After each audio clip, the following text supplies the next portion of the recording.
I welcome all the students for the lecture on types of economy part 2. In my earlier lecture, types of economy part 1, I explained the meaning and characteristics of capitalist economy.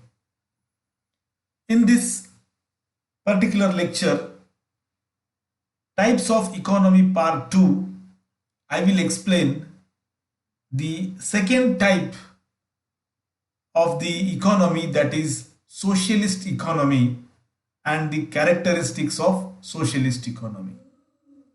In my next lecture, I will explain the third type of economy, that is mixed economy, and the characteristics of mixed economy.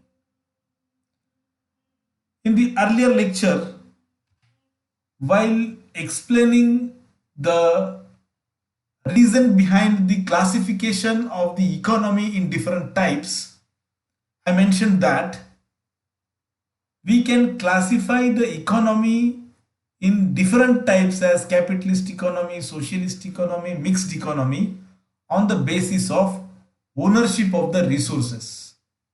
Means who possess the ownership of the factors of production, or who possess the ownership of the resources of the country. On that basis, we classify the types of economy. In capitalist economy, I already mentioned this thing. The ownership of the resources is controlled and possessed by the private individuals or private capitalists. Here we can see the word private ownership, where the ownership of the resources is possessed by the private individuals. That economy is known as capitalist economy. Now in this particular lecture, we will focus our attention on this second type of economy, that is socialist economy. Socialist economy means it is a such type of economy where all the factors of production are under the control of public authority. All the factors of production are owned by or possessed by the public authority. All the resources of the economy are controlled by and possessed by, or all the resources of the economy are owned by public authority. That type of economy is known as socialist economy. Here the word public authority means government. The government owns all the resources. Therefore, here the word you can see public ownership. Public ownership means the combined ownership of the public. All the people of that country possess the equal ownership over the resources of the country. That is known as the ownership of public authority. The ownership of public authority means the ownership of the government of that particular country. Here in socialist economy, the socialist economy is such type of economy where all the ownership of the resources is with the government, is with the public authority. Now we will see what are the characteristics of socialist economy. In socialist economy, most of the characteristics of socialist economy are exactly opposite to the characteristics of capitalist economy. While studying the characteristics of socialist economy, the very first characteristics of the socialist economy is public property. Public property means, just as I mentioned while explaining the definition of socialist economy, all the resources are owned by the public authority. all the resources in the socialist economy are owned by the government, are owned by the public authority. The government will claim its ownership over all the properties of the economy. No individual in the socialist economy is in a position to maintain his private property. No individual or not a single individual in the socialist economy are authorized to maintain or to possess his own individual property. All the property of the nation, all the property of the country is controlled by public authority, is owned by public authority, means is controlled and owned by the government. Therefore, the important characteristics of socialist economy is public property. The property of the country is combinedly owned by all the public, all the people of the country. No single individual is allowed to possess his private individual property. That is what the meaning of public property is. Now we will study what is the meaning of what is the second characteristics. The second characteristics is social welfare. The ultimate goal of the socialist economy is to maximize the social welfare.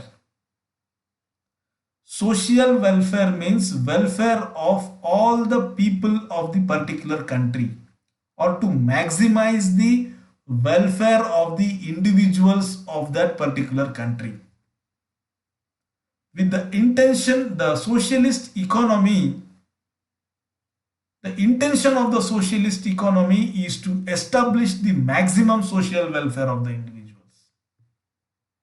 How this goal of social welfare can be attained? This social welfare can be attained by giving equal opportunity to each and every individual of the country. It can be attained by equally distributing the resources of the country among the people of the country. Equally distributing the resources and wealth of the country among each and every individual. So, in that way, the social welfare of the country can be maximized. The third characteristics of the third feature of the socialist economy is central planning. Here in the title or subheading itself I mentioned central planning authority, decision making. It means in the socialist type of economy, all the decision making takes place from the central planning authority. Means from the central government concentrates all the economic powers. The decentralization of the economy is not exists in the socialist economy. All planning authority is centralized. Means the central government will frame the policy framework for the development of the economy. The central government or central authority itself implement the development plans in the economy. Means the central planning plays a pivotal role in the development of the overall economy in this particular type of socialist economy. All the powers are concentrated at the central authority. All the authority is concentrated at the central government. So therefore, central planning is very essential in socialist economy. Next feature is equal distribution of wealth and income. In socialist type of economy, the wealth of the country, the overall wealth of the country is equally distributed among all the individuals of the country, among all the people of the country. Each and every individual in the country will get the equal share of their national income. because of this central planning authority and because of the public ownership of the means of production, this equal distribution of wealth and income is possible in such type of socialist economy. It is not possible in the capitalist economy. This characteristic is exactly opposite to the characteristics of capitalist economy. In the capitalist economy, a capitalist or the owner or the master or the owner of the industry, he maximizes his profit. He can concentrate the wealth in that particular economy. But here in the socialist economy, the government authority will not permit any single capitalist to concentrate the wealth of the country. The government will not permit the private industrialists to establish their own industries and to concentrate the wealth of the country by exploiting the workers or by exploitation of the other individuals. So, the socialist economy will not permit any of the individual of the country, any of the capitalists or private industrialists of the country to exploit others. Therefore, equal distribution of the wealth and income is possible in socialist economy. The next next feature is no class conflict. In capitalist economy, we studied class conflict. Class conflict means conflict in between two classes, capitalists and workers. Capitalists and workers. Capitalists are working for maximizing profit and wages are, employees or workers are working for maximizing their wages. With different contrary objectives, the capitalists and workers used to work in the capitalist economy. So therefore, conflict is inevitable among these two classes in capitalist economy. But in socialist economy, there is no class conflict at all. No class conflict means why there is no class conflict in between these two contrary classes? Because here the socialist economy will not allow any individual to become an industrialist. The socialist economy will not allow any individual to become a capitalist. All the industries of this particular country, all the resources of this particular country is under government authority. All the industries are public undertakings. Therefore, there not exists in the socialist economy, there not exists the capitalist class at all. There not exists the private industrialist class at all. Therefore, no capitalist, no private industrialists means there is no question of exploitation of the workers. All the workers works in public undertakings. All the workers works under the public authority or the government authority, and all will get the equal salaries. So therefore, there is no question of emerging a conflict in between haves and have-nots. Therefore, this is the very important characteristics of the character of the socialist economy. The next point is, the next feature is restriction on consumer sovereignty. Consumer sovereignty is restricted in socialist economy. In our earlier lecture, while studying the features of socialist economy, we studied there this particular point, an opposite point, that consumer sovereignty is possible in capitalist economy. Means consumer can divert the market. The consumers means the consumers through their aggregate demand can change the scenario of the market in capitalist economy. Through increasing demand, they will flourish the industries, or through their declining demand, they will disturb the industries.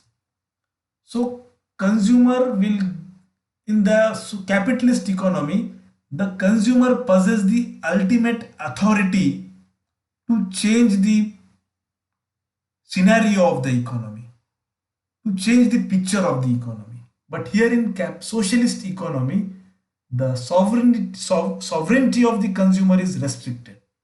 Sovereignty of the consumer is restricted means the consumer, no way the consumer in any way is,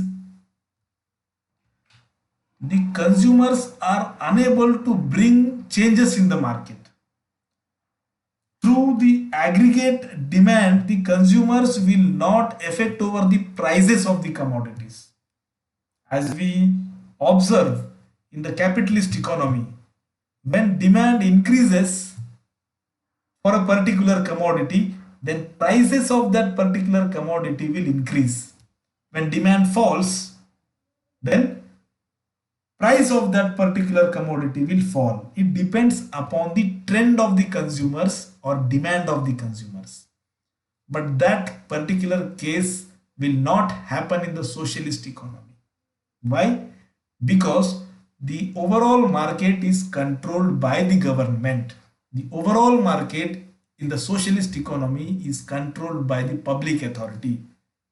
In socialist economy, when demand increases, the government not allowed to increase the price for that price of that commodity, because government control and regulate the price of the commodity, not the consumer through their demand regulates it.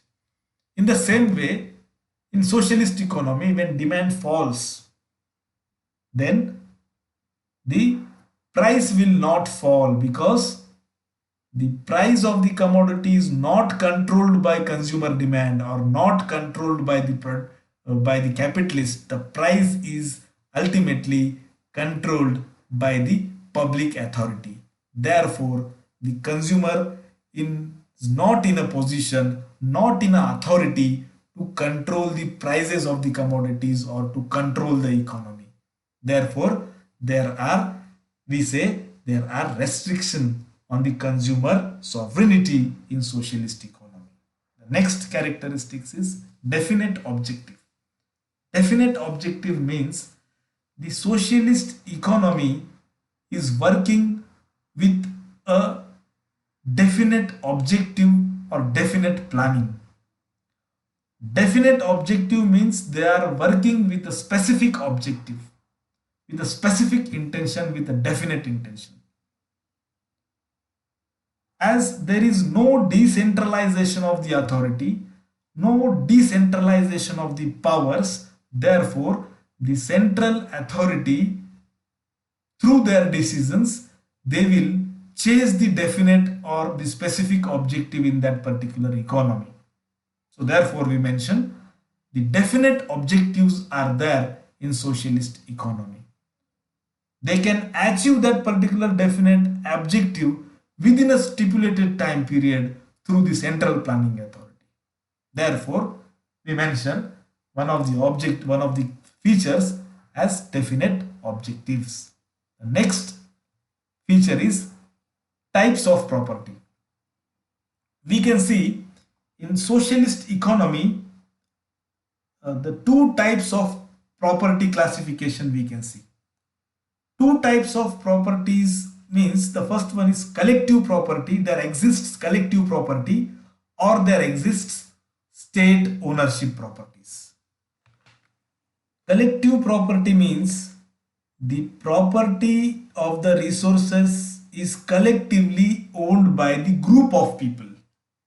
For example, consider the ownership of the land of the village. if the ownership of the land of a particular village is possessed by the group of the people who resides in that particular village, if they collectively possess that particular property land, then that property is known as collective property. Means the land as a property, the land of the village as a property collectively possessed by or collectively owned by the group of the people. That group of people means villagers. The villagers collectively possess that particular property. That is meant by collective property. State property or state ownership means all the resources of the country is possessed by, is owned by the government authority or state authority. It means state ownership of the property.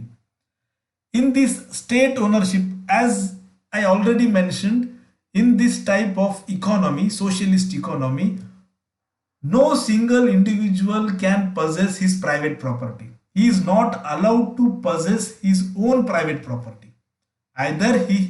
Either there exists the collective property or there exists the state property or state ownership of the resources.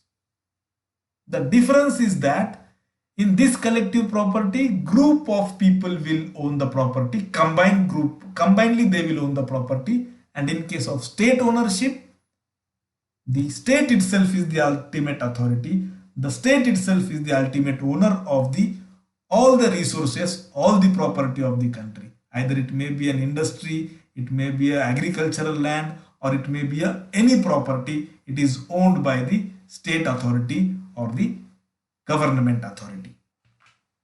In this type of socialist economy, some property is collectively owned by the public or the group of people, and certain property of the nation is owned by